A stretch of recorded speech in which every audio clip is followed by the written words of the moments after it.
क्या आपने सोचा है कि हम एनालॉजीज़ का यूज़ करके कैसे वोकेबलरी डेवलप कर सकते हैं? एनालॉजी क्वेश्चंस आपको पूछे जाते हैं। सो एनालॉजी का क्या मतलब होता है? आपने एनालॉजी से रिलेटेड क्वेश्चन किसी ने भी बनाया है तो उसमें आपने ये जाना होगा कि एनालॉजी का मतलब क्या होता है। तो एनालॉजी में क्या दिया होता है?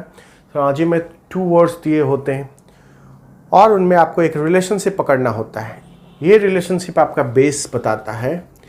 इन दोनों के बीच जो रिलेशनशिप है, सेम रिलेशनशिप आपके दिए गए ऑप्शन में होते हैं। जो आपका आंसर ऑप्शन होता है उसमें सेम रिलेशनशिप पकड़ना होता है। सो ये डिपेंड करता है कि रिलेशनशिप क्या है। उसके लिए आपको दिए गए दोनों वर्ड्स की नॉलेज होनी चाहिए, उसकी मीनिंग की नॉलेज होनी चाहिए कि दोनों वर्ड्स का मीनिंग क्या कन्वे होता है, उसमें किस टाइप का रिलेशनशिप है। सो एनालॉजी ये चीज़ होती है। एनालॉजी में मीनिंग दिए गए 2 वर्ड की मीनिंग अपोजिट हो सकती है, सिमिलर हो सकती है, डिपेंडेंसी शो करता है। जैसे यहाँ पर आप देखें कार्टून एंड एग्जेजरेशन। सो क्या रिलेशनशिप है अगर कार्टून और एग्जेजरेशन में देखा जाए तो? सो आप कार्टून में क्या देखते हैं? कार्टून में एक ड्राइंग होती है। सो ड्राइंग में क्या होता है? ड्राइंग में क्या एक नॉर्मल फेस होता है? नहीं। सो ड्राइंग में नाक लंबी होती है, दांत निकले हुए होते हैं, कान बड़े होते हैं। सो इस तरह की ड्राइंग को हम कार्टून कहते हैं। So cartoon is not simple drawing but it's and exaggeration. So cartoon एक सॉर्ट ऑफ एग्जेजरेशन ही है। सो कार्टून और एग्जेजरेशन में क्या रिलेशनशिप है? Cartoon is a sort of exaggeration. हम कह सकते हैं कार्टून एग्जेजरेशन जो है कार्टून का एक इम्पॉर्टेंट कंपोनेंट है। बिना एग्जेजरेशन के कार्टून हो ही नहीं सकता। So same kind of relationship हम दिए गए अपने आंसर ऑप्शन में पकड़ेंगे, जिसमें बिल्कुल बिफिटिंग रिलेशनशिप होगा। हमने रिलेशनशिप यहाँ पकड़ लिया है कि क्या रिलेशनशिप है। सो कार्टून एंड एग्जेजरेशन में रिलेशनशिप है एक एसेंशियल कंपोनेंट होने का। सो एग्जेजरेशन कार्टून का एक एसेंशियल कंपोनेंट है। ये आपको पहले पकड़ने की जरूरत है, इससे हम इसको सॉल्व कर सकते हैं। तो हमने पकड़ लिया है कि एसेंशियल कंपोनेंट है एग्जेजरेशन कार्टून का। सो हम देखते हैं अपने दिए गए ऑप्शन में हमारा फर्स्ट ऑप्शन जो है डायट्राइब एंड एंटीपैथी है। सो डायट्राइब एंड एंटीपैथी में क्या रिलेशनशिप है? हम डायट्राइब का डेफिनेशन लिख सकते हैं। ये वर्बल अटैक होता है, वर्बल अटैक। सो वर्बल अटैक का मतलब क्या हुआ? हम वर्ड के थ्रू अटैक करते हैं। वर्बल की मीनिंग क्या होती है? Use of word. So verbal की हमें एग्जैक्ट मीनिंग एक्चुअली पता होनी चाहिए। जनरल को मिसकंसेप्शन ये होता है कि वर्बल का मतलब अपोजिट टू ओरल लोग करते हैं। Opposite to oral is written and verbal means where there is use of words. So oral में भी हम वर्ड्स का यूज़ करते हैं, रिटन में भी वर्ड्स का यूज़ कर सकते हैं। सो दोनों वर्बल है। सो आई होप आपको वर्बल वर्ड क्लियर हो गया होगा और इसमें कोई मिसकंसेप्शन नहीं रह गया होगा। सो वर्बल अटैक को हम डायट्राइब कहते हैं। सो जब कभी वर्बल अटैक होता है, हम बहुत एंग्री स्पीच देते हैं या राइटिंग के थ्रू किसी को इंसल्ट करते हैं या रिवेंज लेने की कोशिश करते हैं, सो उसको डायट्राइब कहते हैं। एंटीपैथी क्या होता है? एंटीपैथी स्ट्रॉन्ग डिसलाइक होता है। सो एंटीपैथी स्ट्रॉन्ग डिसलाइक लिख सकते हैं। Strong dislike, strong dislike is antipathy. So diatribe and antipathy में क्या रिलेशनशिप है? ऑलमोस्ट सिमिलर रिलेशनशिप है। ये वर्बल अटैक है। Verbal attack as a result of antipathy verbal attack हो सकता है। So this is a result of this. लेकिन यहां पर क्या है? यहां पर सेम रिलेशनशिप नहीं है, ये कॉम्पोनेंट है। Exaggeration is component of cartoon, लेकिन यहां पर रिलेशनशिप दूसरा है जो हमने डिस्कस किया है। हम देखते हैं next, violinist and bow. So violinist, the person who plays violin, जो वायलिन बजाने वाले को हम वायलिनिस्ट कहते हैं। ये क्लियर है? इसके नाम में वायलिन छिपा हुआ है, वायलिनिस्ट। तो आप कॉम्पिटिशन की तैयारी करते हैं तो आपको ये वर्ड ज़्यादा डिफिकल्ट नहीं लगना चाहिए। वायलिन, वायलिन बजाने वाले को कहते हैं। बॉ हो सकता है कि लेस फ्रिक्वेंटली यूज वर्ड है। सो बॉ जो होता है वो एक रॉड होता है जिससे कि हम वायलिन बजाते हैं। सो रॉड जिससे हम वायलिन बजाते हैं उसको हम बॉ कहते हैं। तो दोनों में क्या रिलेशनशिप है? सो बॉ से हम यूज़ करके हम वायलिन को बजाते हैं। ठीक है, तो क्या रिलेशनशिप है? डिपेंडेंसी शो करता है, लेकिन सेम रिलेशनशिप नहीं है जो कार्टून और एग्जेजरेशन में। ठीक है, बिना एग्जेजरेशन का हमारा कार्टून नहीं बनता, या कार्टून एक सॉर्ट ऑफ एग्जेजरेशन हम कह सकते हैं। लेकिन violinist is not short of बॉ, या वायलिनिस्ट को बिल्कुल बॉ पे डिपेंडेंट नहीं होना पड़ता है। ठीक है, पन एंड होमोनिम्स। पन एंड होमोनिम्स पे चलते हैं। पन एक लिटरेरी डिवाइस, एक फिगर ऑफ स्पीच है। सो पन अगर मैं लिखूं, सो पन का मतलब क्या होता है? Double meaning use of a word. एक वर्ड का डबल मीनिंग यूज करना पन कहलाता है। ओके, सो पन का अगर मैं एग्जांपल दूं आपको, तो पन का एग्जांपल क्या होता है? एग्जांपल देके आपको मैं पन समझाने की कोशिश करता हूं। बहुत सारे लोग आप में पन जानते होंगे, लेकिन मैं और स्टूडेंट्स के लिए पन का एक एग्जांपल दे देता हूं। सो the time flies like an arrow. दूसरा सेंटेंस लिखता हूं,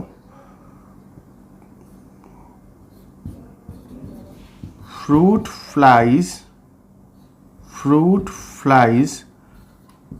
like a banana। ठीक है, सो यहाँ पर आपको हिंट अगर दूं कि यहाँ पर जो पन है वो फ्लाई के अंदर है, सो आप गेट करने की कोशिश करिए। So the time flies like an arrow, the time flies like an arrow, fruit flies like a banana. So अगर आप इसको कैच करने की कोशिश करें कि इसमें पन क्या है, नहीं जो फ्लाई वर्ड है उसका डबल मीनिंग यूज़ कैसे हुआ है, इस सेंटेंस में जो फ्लाई का यूज़ है दूसरे ढंग से हुआ है, यहाँ पर दूसरे ढंग से हुआ है। अगर आप कैच कर लेते हैं तो वेल एंड गुड, लेकिन मैं समझाता हूँ आपको। फ्लाइज यहाँ पर वर्ब है, तो time flies like an arrow, time जो है एरो की तरफ फ्लाई कर जाता है, उड़ जाता है। यहाँ पर है fruit flies like a banana. सो यहाँ पर फ्रूट फ्लाइज, ये फ्लाई मक्खियों के लिए यूज़ हुआ है। तो ये फ्रूट फ्लाई पूरा नाउन है, फ्लाइज मक्खियों के लिए यूज़ हुआ है। सो जो फ्रूट फ्लाइज होती हैं वो बनाना को लाइक करती हैं। सो ये हो गया पन। सो double meaning use of a word is called पन। सो पन के अंदर क्या होता है? होमोनिम्स छुपा होता है। ओके, सो होमोनिम्स क्या होते हैं? वो वर्ड होते हैं जिनकी मीनिंग डिफरेंट होती है लेकिन सुनने में सेम होते हैं। सो यहाँ पर ये होमोनिम है या नहीं है? ये दोनों वर्ड होमोनिम्स हैं। यहाँ पर मीनिंग है फ्लाइज की उड़ना, यहाँ पर मीनिंग है फ्लाइज मक्खियाँ। सो यहाँ उड़ना, यहाँ मक्खियाँ, सो होमोनिम्स है। सो क्या पन जो है एक सॉर्ट ऑफ होमोनिम्स है कि नहीं है? बिल्कुल है। आप इस पर एग्री करेंगे कि पन जो है एक टाइप का होमोनिम है, जैसे कि कार्टून एक टाइप का एग्जेजरेशन है। कार्टून एक टाइप का एग्जेजरेशन है, without exaggeration there is no cartoon. The same manner without homonym there is no pun, almost no pun we can form without homonyms. तो यहाँ पर हमारा ये ऑलमोस्ट एग्जैक्ट आंसर है। फिर भी मैं आगे बढ़ता हूँ और देखते हैं हम दूसरे ऑप्शंस पे कि टाइटल एंड रैंक में क्या रिलेशनशिप है। सो टाइटल पोजीशन को बोलते हैं, रैंक भी पोजीशन है। सो दोनों सिमिलर वर्ड है, ऑलमोस्ट सिनोनिमस है।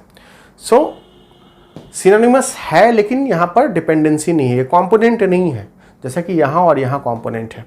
ओके, यहाँ पर cash and valuables, cash and valuables, cash यहाँ पर जो CACHE जो कैश मेमोरी कहते हैं आप। कैश मतलब कलेक्शन ऑफ सर्टेन आइटम्स, किसी जगह पर सर्टेन आइटम का जो कैश कलेक्शन होता है उसको हम कैश बोलते हैं। वैल्यूएबल्स हमारी बहुमूल्य चीज़ें जो होती हैं, valuables. So cash is a sort of valuable, is a sort of valuable. So cash is a sort of valuable, लेकिन इस पर इनकी कॉम्पोनेंट नहीं है। वैल्यूएबल जो है कैश का कॉम्पोनेंट नहीं है। लेकिन यहाँ पर exaggeration, cartoon and homonyms and पन सेम है, यानी हमारा एनालॉजी इसके थ्रू कवर अप हो रहा है। एनालाइज करने की चीज़ है। This is entirely analytical way of doing analogies and learning vocabulary through analogy. So जब हम एनालाइज करेंगे कि दोनों के बीच क्या रिलेशनशिप है और कैसे ये इसको रिलेट कर रहा है, उसके वे में हम वर्ड्स को सीख सकते हैं। सो आइए हम अगले वर्ड की तरफ बढ़ते हैं। हमारा सेकंड वर्ड है इस एनालॉजी सीरीज के में, amnesia and memory. Okay, so loss of memory is called amnesia. Amnesia का मतलब, amnesia is loss of memory, loss of memory is amnesia. So यहाँ पर हम कैसे इसमें दोनों के बीच रिलेशनशिप स्टैब्लिश करेंगे? मेमोरी का जब लॉस होगा तो उसका रिजल्ट एमनेशिया होगा, मेमोरी का जब लॉस होगा तो उसका रिजल्ट एमनेशिया होगा। ठीक है, सो सेम रिलेशनशिप हम देखने की कोशिश करते हैं दिए गए ऑप्शन में। इस चीज़ का लॉस, यानी राइट में जो चीज़ें हैं उसका लॉस हो जाने से उसका रिजल्ट लेफ्ट वाली चीज़ होती है। ठीक है, ये रिलेशनशिप मैंने पकड़ा क्योंकि ये कॉम्पिटिटिव इंग्लिश है, सो कंपटीशन में सिर्फ इंग्लिश ही नहीं, आपका ब्रेन भी ऑफ कोर्स चेक होता है, आपकी एनालिटिकल एबिलिटी भी चेक होती है। तो ये सिंपल इंग्लिश नहीं है, काफ़ी एनालिटिकल है, आपको एनालाइज करना पड़ेगा और मेरे ऊपर सिर्फ रिलाई नहीं करना पड़ेगा कि जो मैं अपनी लॉजिक लगा रहा हूँ, आपको अपनी खुद से लॉजिक लगानी पड़ेगी जैसे आप मैथ्स में लगाते हैं। सो ऑफ कोर्स आप जब कंपटीशन की तैयारी कर रहे हैं तो आपका स्टैंडर्ड जो है of course class 10th and 11th 12th से स्टैंडर्ड ऊपर होना चाहिए, जो कि आपका होगा। अगर नहीं है तो आप डेवलप करेंगे ऑफ कोर्स। एक टीचर होने के नाते मैं आपको ये एडवाइस देता हूँ और मैं खुद करता हूँ डेवलप अपनी लॉजिक, और किया है अभी तक। सो आई होप आप भी अपनी एनालिटिकल एबिलिटी को यहाँ यूज़ करेंगे मेरे साथ साथ। सो एमनेशिया में मैंने क्या लॉजिक पकड़ा है, मेमोरी एंड एमनेशिया। सो हमारा सिंपल डेफिनेशन क्या कह रहा है कि amnesia is a loss of memory. So मैंने लॉजिक के लगा ओके कि ये जो है इसका लॉस हो जाना इस चीज़ पर रिजल्ट करता है। ओके सो ये रिलेशनशिप पकड़ा, यानी राइट में जो वर्ड है उसका लॉस लेफ्ट में रिजल्ट होता है। सो हम फर्स्ट ऑप्शन रहने देते हैं, हम सेकंड ऑप्शन से डिस्कस करते हैं, एनेस्थेसिया एंड रिलीफ। सो क्या रिलीफ का लॉस हो जाने से एनेस्थेसिया मिलता है? आप सोच के बताएंगे। एनेस्थेसिया क्या होता है? जो इंजेक्शन दिया जाता है ऑपरेशन के समय बेहोश करने के लिए, सो दैट हमें पेन नहीं हो। ये सारे वो लोग ऑलमोस्ट जानते हैं कि एनेस्थेसिया क्या होता है। सो रिलीफ हमें देखना है, मेमोरी लॉस को हम एमनेशिया कहते हैं। सो रिलीफ के लॉस को एनेस्थेसिया कहेंगे? नहीं कहेंगे। Anaesthesia result into relief. Anaesthesia results into relief. Anaesthesia जब हम देते हैं तो पेशेंट को रिलीफ मिलता है। सो क्या एमनेशिया देते हैं तो मेमोरी मिलता है? नहीं मिलता। यानी मेमोरी एंड एमनेशिया ऐसे रिजल्ट आ रहा है, लेकिन यहाँ पर सेम रिजल्ट हमें नहीं मिल रहा। आगे बढ़ते हैं। तो ये तो हमारा नहीं रहा। Anonymity, anonymity, anonymity and privacy. Anonymity means anonymous, word सुना है? एनोनिमस मीन्स अननोन होना, the state of being. Anonymous is anonymity, anonymous, anonymity. Anonymous जब आप पोइट्री पढ़ते हैं या कुछ पढ़ते हैं वहाँ लिखा एनोनिमस, इसका मतलब राइटर कौन है, पोइट कौन है, हमें जानकारी नहीं है, यानी वो अनजान है, अनभिज्ञ है मुझसे। सो एनोनिमिटी, एनोनिमस का स्टेट है एनोनिमिटी, यानी जिसकी जानकारी हमें नहीं है वो एनोनिमिटी है। सो एनोनिमिटी में और प्राइवेसी में क्या रिलेशनशिप है? सो ये क्या एक दूसरे का जो रिलेशनशिप इसमें है वो है। सो एनोनिमिटी में हमें प्राइवेसी मिल जाती है, एमनेशिया में हमें मेमोरी लॉस हो जाता है, एनोनिमिटी में हमें प्राइवेसी मिलती है। यहाँ लॉस हो रहा है, यहाँ मिल रहा है। सो सेम रिलेशनशिप शेयर नहीं कर रहा है। ठीक है, आप एनालाइज करेंगे तो क्लियर हो जाएगा। एबिस एंड डेप्थ। एबिस का मतलब चाज्म, गहरी खाई को हम एबिस कहते हैं। ठीक है, चाज्म गहरी खाई एबिस कहते हैं। तो गहरी खाई में क्या होता है? डेप्थ होता है। सो इसमें ये क्वालिटी होती है, इसमें ये क्वालिटी होती है। Amnesty and prosecution. एमनेस्टी का मतलब क्षमादान, जनरल पार्डन, एमनेस्टी क्षमादान। जब पार्डन कर देते हैं किसी की तो वो एमनेस्टी कहलाती है। एमनेस्टी इंटरनेशनल आप याद रखेंगे, क्षमादान, पार्डन, माफ़ी दे देना, एमनेस्टी। सो ये एमनेस्टी एंड प्रोसिक्यूशन में क्या रिलेशन है? सो प्रोसिक्यूशन क्या होता है? आपने मूवी देखी होगी, आप इतनी पढ़ाई करके, इतनी लाइफ को एक्सपीरियंस करके आगे इतने बड़े हुए हैं तो आपने देखा होगा प्रोसिक्यूटर होता है। सो प्रोसिक्यूशन में केस चलता है। सो किसी पे क्राइम को प्रूव करने के लिए जब हम कोर्ट में केस चलाते हैं तो वो प्रोसिक्यूशन होता है। मैं लेमन टर्म में बता रहा हूँ, जनरल टर्म में, सो दैट आपको समझ में आए बातें। सो प्रोसिक्यूशन का रिजल्ट एमनेस्टी क्या होता है?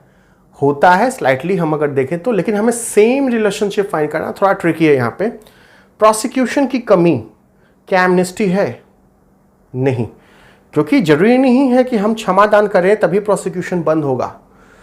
प्रोसिक्यूशन इस वजह से ही बंद हो सकता है कि उसकी गिल्ट जो है प्रूव नहीं हो पाए, उसका जो उसकी दोष था वो प्रूव नहीं हो पाया, तो अपने आप प्रोसिक्यूशन बंद हो जाएगा। उसके लिए एमनेस्टी की ज़रूरत नहीं पड़ेगी। ठीक है, सो इसका रिजल्ट इसके वजह से नहीं हो रहा है। ठीक है, अब हम आते हैं अपने फर्स्ट ऑप्शन की तरफ, ह्यूमिलिएशन फेस। फेस तो एक नाउन वर्ड है जो फेस हमारा है। दूसरा है फेस का मतलब, जो दूसरा भी नाउन वर्ड ही होता है, जो दूसरे का रिस्पेक्ट एंड ऑनर होता है उसको हम, ठीक है, respect and honour of others. So दूसरे का जो रिस्पेक्ट और ऑनर होता है उसको हम फेस कहते हैं।